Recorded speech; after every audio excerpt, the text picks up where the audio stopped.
দর্শক, এই যে কাবাঘর দেখলেই হজ ফরজ হয়, এটা তো আল্লাহ তাআলা বলেননি। আল্লাহ বলেছেন আল্লাহ হিজ্জুল বাইতি মান ইসতাতা ইলাইহি সাবিলা।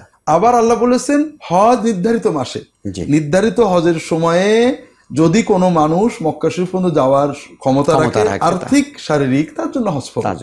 একজন উমরা করতে গিয়েছেন হজ নয় অন্য সময়ে, তার জন্য হজ পর্যন্ত অপেক্ষা করার সুযোগ নেই। হয় আইনগতভাবে তার ভিসা শেষ, অথবা অর্থনৈতিকভাবে পারেননি, তারপর হজ ফরজ না।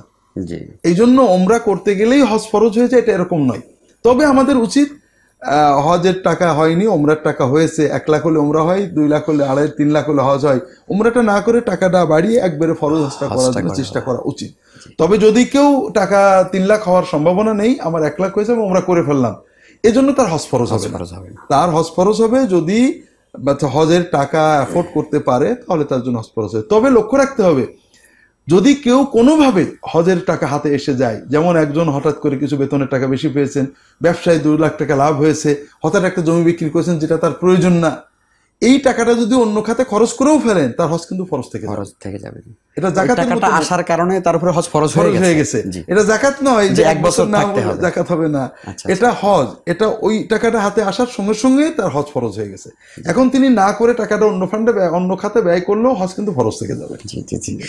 অতএব আমাদের সকলেরই সতর্ক হওয়া উচিত। এবং দর্শক, আমাদের মধ্যে যাদেরই আর্থিক সঙ্গতি আছে, আমরা সকলেই হজটি আমরা আদায় করার চেষ্টা করবো ইনশাআল্লাহ তাআলা।